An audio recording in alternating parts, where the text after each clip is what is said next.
नया IBN 7 हौसला है।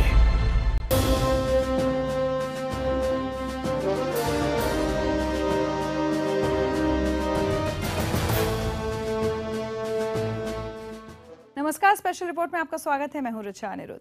एक साल पहले प्रधानमंत्री नरेंद्र मोदी ने अपने शपथ ग्रहण समारोह में पड़ोसी देशों के नेताओं को बुलाकर बड़ा कदम उठाया था। अब अपने फैसलों से वो पड़ोसियों से बेहतर रिश्ते बनाने के अभियान को मुकाम पर भी पहुंचा रहे हैं। 6 जून से शुरू हो रही पीएम की बांग्लादेश यात्रा पर उस समझौते पर दस्तखत होगा जो इतिहास बदल देगा। दशकों से चला आ रहा सीमा विवाद पूरी तरह खत्म हो जाएगा। इस समझौते को अंजाम तक पहुंचाने के लिए प्रधानमंत्री ने कोई कसर बाकी नहीं रखी है। विरोधियों का समर्थन जुटाने से लेकर संसद में संविधान संशोधन तक हर सफलता उस राजनीतिक इच्छा शक्ति का सबूत है जो बना ऐतिहासिक समझौते का आधार।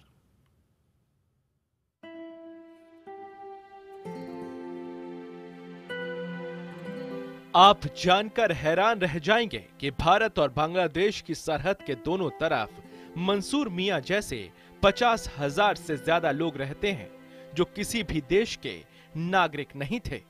ये लोग सरहद के दोनों तरफ 162 छोटे बड़े जमीन के ऐसे टुकड़ों पर रहते आए हैं जिनकी स्थिति समंदर में टापू जैसी है। इन्हें एन्क्लेव कहा जाता है, जो है एक देश में लेकिन उन पर मिल्कियत दूसरे देश की है। करीब 68 साल से सरहद पर ये हालात चले आ रहे हैं, लेकिन अब भारत और बांग्लादेश के बीच ऐसे ऐतिहासिक समझौते की जमीन तैयार हो चुकी है, जिसकी भूमिका तैयार की है प्रधानमंत्री नरेंद्र मोदी ने, जब पिछले सितंबर में उन्होंने बांग्लादेश की दरअसल बांग्लादेशी एन्क्लेव के सबसे करीब का सरकारी अस्पताल भारत के कूच बिहार जिले में पड़ता है, जो इन्हें विदेशी ही मानता है। इलाज के लिए यहाँ के लोगों को किसी भारतीय नागरिक की मदद से उसका नाम और पता लेकर अस्पताल में भर्ती होना पड़ता है। बच्चे का जन्म भी उधार के दस्तावेज से ही होता है। भारतीय स्कूलों में पढ़ रहे बहुत से बच्चे ऐसे भी हैं जो बदले हुए नाम और दूसरों के पते के साथ पढ़ाई कर रहे हैं। मगर प्रधानमंत्री मोदी के दृढ़ फैसले की वजह से बांग्लादेश से होने जा रहे समझौते के बाद दोनों तरफ के 162 एन्क्लेव के लोगों की परेशानी खत्म होने जा रही है। इससे हमारे दुख खत्म हो जाएंगे। गर्भवती महिलाएं अस्पतालों में अपने बच्चों को जन्म दे पाएंगी। हमारे बच्चे स्कूल जा पाएंगे। मैं बड़ा होकर स्कूल में पढ़ना चाहता हूँ।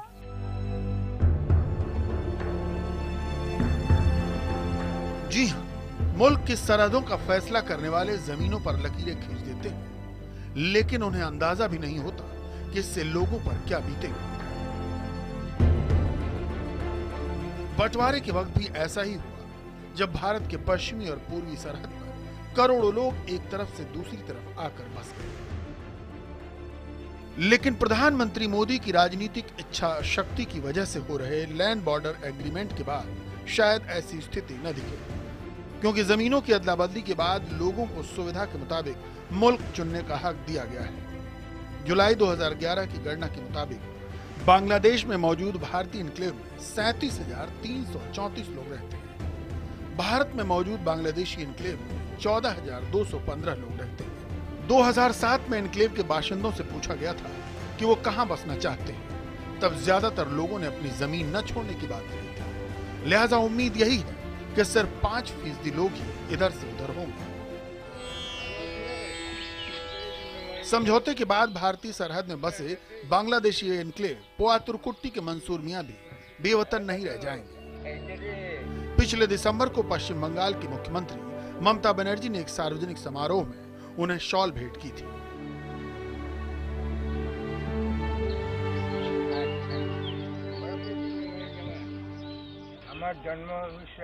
दोनों तरफ ही लोगों ने मुसीबत झेली है।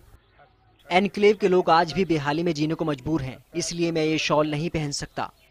मैं इसे 1947 के बाद दूसरी आजादी मिलने पर पहनूंगा। बेशक एन्क्लेव में रहने वालों के लिए ये दूसरी आजादी के जैसा मौका है, जो इसलिए मुमकिन हुआ क्योंकि प्रधानमंत्री मोदी की महत्वाकांक्षी योजना में उन सभी राज्यों ने दिलचस्पी दिखाई जहां बांग्लादेशी एन्क्लेव मौजूद है। खासतौर से पश्चिम बंगाल को राजी करना पीएम की नीति में तुरप के पत्ते की तरह साबित हुआ। उनकी पार्टी के मंत्री हमारे मंत्रिमंडल में, भारत सरकार के मंत्रिमंडल में थे और उस समय उन्होंने इनकार किया था, तो निश्चित रूप से हम लोगों को भी आज उनके जाने पर आश्चर्य है। कुछ राजनीतिक जानकारों का मानना है कि तृणमूल कांग्रेस इस ऐतिहासिक समझौते में राजनीतिक फायदा देख रही है। दरअसल राज्य में रहने वाले लोग अब तक वोटर आईडी कार्ड और आधार कार्ड के लिए 3,000 से 15,000 तक रिश्वत देते आए थे। अब ऐसे लोग ममता बनर्जी की तारीफ करते नहीं थक रहे। हमें ममता बनर्जी पर भरोसा है। वो यहाँ आई और उन्होंने हमारे हालात देखे। उन्होंने अफसोस जाहिर किया कि ये समस्या 20 साल पहले सुलझ जानी चाहिए थी। शायद इसीलिए इस समझौते को समर्थन देने के बावजूद तृणमूल कांग्रेस केंद्र की सरकार को समझौते का श्रेय देने को तैयार नहीं।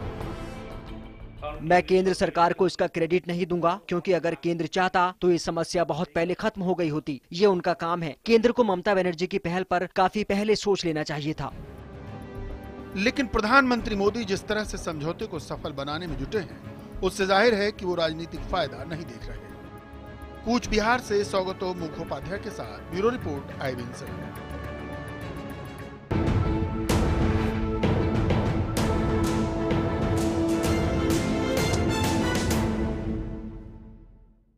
आप देख रहे हैं प्रधानमंत्री नरेंद्र मोदी के बांग्लादेश दौरे पर होने वाले ऐतिहासिक समझौतों पर हमारी स्पेशल रिपोर्ट।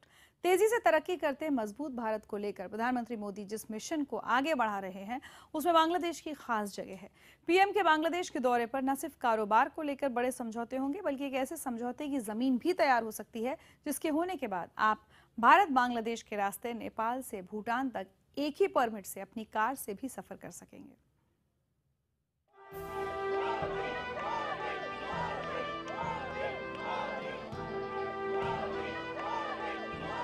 अमेरिका से लेकर चीन तक ये जय जयकार अब बांग्लादेश में भी सुनाई पड़ने वाली है, क्योंकि पीएम का बांग्लादेश दौरा है तो महज 36 घंटे का, लेकिन इस दौरान द्विपक्षीय रिश्तों को लेकर इतने बड़े समझौते होने हैं कि गूंज आने वाले कई दशक तक सुनाई देगी। इस दौरान लैंड बॉर्डर एग्रीमेंट का ऐतिहासिक समझौता एजेंडे पर है, तो कारोबार से लेकर सड़क और जलमार्ग से संपर्क बढ़ाने के समझौते भी कम ऐतिहासिक नहीं है।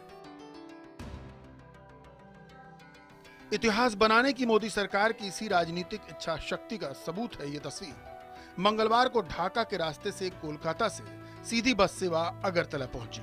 पहले सफल ट्रायल रन के बाद पीएम के दौरे के वक्त ही ढाका के रास्ते से कोलकाता अगरतला बस सेवा समझौता होगा। इससे कोलकाता से अगरतला के बीच 1000 किलोमीटर की दूरी कम हो जाएगी। इससे पहले कोलकाता से अगरतला जाने के लिए बांग्लादेश का 1650 किलोमीटर लंबा चक्कर लगाना पड़ता था। It is very much beneficial from Bangladesh and India also, because Bangladesh has already launched Guwahati Kolkata bus service from Dhaka to Kolkata and Dhaka to Guwahati. Bharat और बांग्लादेश के बीच सड़क रास्ते से रिश्ते की ये शुरुआत सितंबर 2003 को अटल सरकार के वक्त हुई थी, जब अगरतला से ढाका सेवा शुरू हुई। मोदी सरकार ने इस रिश्ते को और मजबूत किया जब 5 महीने पहले गुवाहाटी से ढाका बस सेवा शुरू हुई थी। दरअसल भारत की तेज तरक्की के लिए पड़ोसियों के साथ बेहतर रिश्ते और साझेदारी का सपना प्रधानमंत्री मोदी नेपाल में हुए सार्क सम्मेलन में भी जता चुके हैं। इसी सपने के तहत पीएम मोदी की योजना भारत, बांग्लादेश, भूटान और नेपाल के बीच विशेष वाहन परमिट सेवा शुरू करने की भी है। विशेष वाहन परमिट लेने के बाद इन देशों में लोग निजी वाहन से भी आ जा सकेंगे। योजना में बड़े साझेदार बांग्लादेश ने यह भरोसा भी दिलाया है कि वो बढ़ते रिश्तों का फायदा उठाने वाले भारत विरोधियों को अपनी जमीन पर सिर नहीं उठाने देगा। हमारी ये उम्मीद है कि जितने दिन हमारी ये सद्भाव रहेगी, पॉलिटिकल विल रहेगी, इंशाल्लाह we will be able to control terrorism from our part of the world. PM के बांग्लादेश दौरे पर वो ऐतिहासिक तस्वीर भी सामने आएगी जब कोई भारतीय प्रधानमंत्री ढाका के ढाकेश्वरी मंदिर में पूजा अर्चना करेगा। प्रधानमंत्री मोदी 7 जून की सुबह मंदिर पहुंचेंगे। इसके बाद वो ढाका के रामकृष्ण मिशन आश्रम भी जाएंगे। 71 की जंग में दुनिया के नक्शे में पूर्वी पाकिस्तान की जगह बांग्लादेश नाम के नए मुल्क के जन्म में भारत ने सबसे अहम किरदार निभाया था। प्रधानमंत्री मोदी अपनी यात्रा के पहले दिन शहीदों के स्मारक पर उन्हें श्रद्धांजलि भी देंगे। 71 की जंग के बाद ही बांग्लादेश की मौजूदा प्रधानमंत्री शेख हसीना के पिता शेख मुजीबुर रहमान के पास सत्ता आ गई थी, जिन्हें बंगबंधु भी कहा जाता है। प्रधानमंत्री मोदी यात्रा के आखिरी दिन बंगबंधु इंटरनेशनल सेंटर में बांग्लादेश की बड़ी हस्तियों को संबोधित भी करेंगे, जो दोनों देशों के रिश्ते में एक ऐतिहासिक लम्हा होगा। अमिताभ सिन्हा के साथ ब्यूरो रिपोर्ट, IBN 7 दिल्ली।